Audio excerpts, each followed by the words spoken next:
کبھی 1 روپے کے لیے کسی سرکاری دربار میں نہیں گئے ہیں وہ، 1 روپے لینے کے لیے بھی نہ کسی سے ملے ہیں. جب ملے ان کو تبلیغ کرنے کے لیے ملے ہیں، وہ مبلغ ہیں، داعی ہیں. اور یہ جتنے لوگ اعتراض کر رہے ہوتے ہیں نا، خود ان کا ذرا سا بھی کام ہونا تو پھر دیکھو یہ کیسے درباری بنتے ہیں. یہ تو جس کو باپ سے دولت ملی ہے اس کو بھی چین سے نہیں جینے دیتے. باقی کوئی اعتراض ہے کرو. ہاں کچھ یہ ضرور ہے کہ ایسے مشہور لوگوں کو بعض دفعہ کچھ دائیں بائیں لوگ کیش کرا رہے ہوتے ہیں. دائیں بائیں کچھ لوگ ایسے ہوتے ہیں جو ان کے نام کو استعمال کر رہے ہوتے ہیں. تو وہ ٹھیک کا مطلب یہ نہیں کہ ان کے دائیں بائیں کوئی بھی ہوگا وہ بھی 100% ٹھیک ہی ہوگا. بہت ہم نے بھی اپنے ساتھ دیکھا ہے. ہم تو اتنے بڑے آدمی ہیں نہیں، لیکن ہمارے نام کے منجن لوگ بیچ رہے ہوتے ہیں. ہمارے نام پہ کیا کیا 2 نمبریاں ہو رہی ہوتی ہیں. لیکن مولانا کو ہم ذاتی طور پہ جانتے ہیں، سخاوت کا دریا ہے، غریبوں کے لیے، مساکین کے لیے. اخلاق ان کے دیکھو یار، اتنا حوصلہ، اتنی برداشت میرے اندر تو نہیں ہے، صحیح بتا دو. عبادت گزار ہیں، تہجد گزار ہیں تو، لیکن طنز دیکھو، طنز دیکھو. ہر دوسرا آدمی مالداروں سے ملتے ہیں، غریبوں سے نہیں ملتے. تم نے ملتے ہوئے دیکھا ہے ان کو؟ غریبوں سے ملتے ہیں کہ نہیں ملتے؟ ان کی ویڈیوز آ جاتی ہیں جب دولت مندوں سے مل رہے ہوتے ہیں. ٹماٹر والے سے ملتے ہیں تو کوئی ویڈیو نہیں بنا رہا ہوتا، کیونکہ پروگراموں میں ویڈیوز بنتی ہے نا، ہر جگہ تھوڑی ویڈیو بنتی ہے. ہجڑوں پہ محنت کریں تو یہ ان کا حوصلہ ہے، کہتے ہیں دیکھو ہجڑوں کے پیچھے پڑے ہوئے ہیں. یار تم جاؤ 2-4 منٹ کسی ہجڑے کے ساتھ بیٹھ کے تبلیغ کرو، اس کو تمہیں اندازہ ہو جائے گا. تو بس کر دو منفی باتیں پھیلانا، بس کر دو. اور پتہ ہے یہ منفیت بار بار، وہ بھی برا، وہ بھی برا، وہ بھی برا، وہ بھی ایسا، سب خراب ہیں، یہ صحیح ہیں 4-6 آدمی بس دنیا میں جو کمنٹس کر رہے ہوتے ہیں نیچے. منفی سوچتے رہنے سے نا انسان ڈپریشن کا ڈبہ بنتا ہے اور تھوڑے دنوں میں اپنی موت خود ہی مر جاتا ہے. مثبت سوچنا سیکھو، پازیٹیو سوچنا سیکھو. سمجھتے ہو وہ انٹرویو لیا نا ان سے پوڈ کاسٹ میں کہ آپ تو سادگی کی تعلیم دیتے ہیں اور خود آپ گاڑیوں میں گھومتے ہیں. تو سلیمان علیہ السلام سادگی کی تعلیم دیتے تھے کہ نہیں دیتے تھے، جن کا ہم واقعہ سن رہے ہیں؟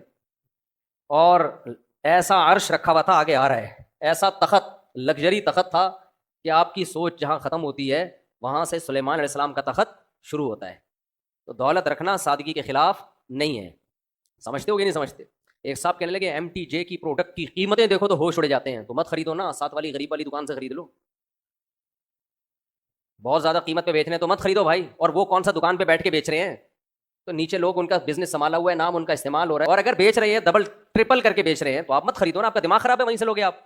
انہوں نے کہا ہے کہ جو میرے MTJ سے جو خوشبو نہیں خریدے وہ دار اسلام سے خارج ہے. مت خریدو یار، آپ بے وقوف ہو.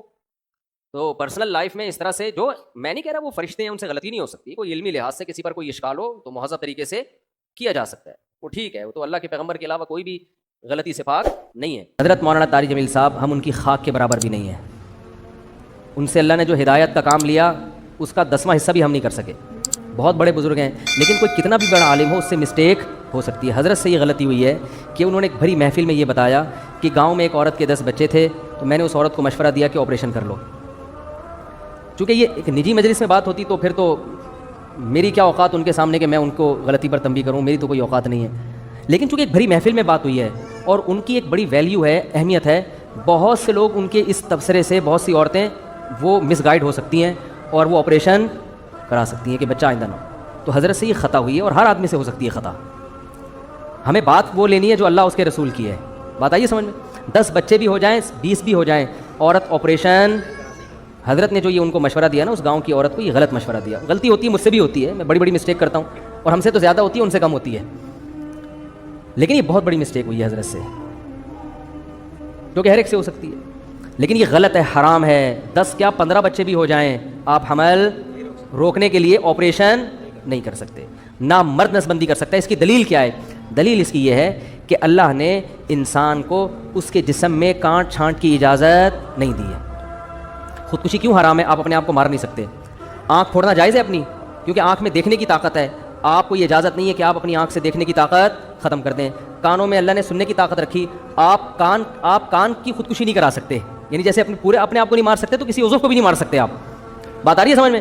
تو اسی طرح یاد رکھو، عورت میں جو اللہ نے قوت تولید رکھی ہے، کوئی ایسا طریقہ اختیار کرنا کہ یہ سرے سے قوت ہی ختم ہو جائے، تو عورت نے اپنے اس عضو کو ناکارہ بنا دیا. تو جیسے آنکھ کو اندھا بننا جائز نہیں آپ کے لیے، ناک کاٹنا، کان کاٹنا جائز نہیں، تو اسی طرح عورت کے لیے قوت تولید ختم کرنا حرام ہے، کیونکہ یہ قرآن کے بالکل خلاف ہے. قرآن میں آتا ہے کہ شیطان نے یہ کہا کہ میں ان کو حکم دوں گا فَلَا يُغَيِّرُنَّ خَلْقَ اللَّهِ، اللہ یہ اتنے باغی ہو جائیں گے کہ تیری بنائی ہوئی تخلیق کو تبدیل کرنے شروع کر دیں گے. یعنی تو نے جو جس ڈیزائن میں پیدا کیا ہوگا نا اس تخلیق کو کیا کر دیں گے یہ. تو عورت میں اللہ نے تولید کی صلاحیت رکھی ہے.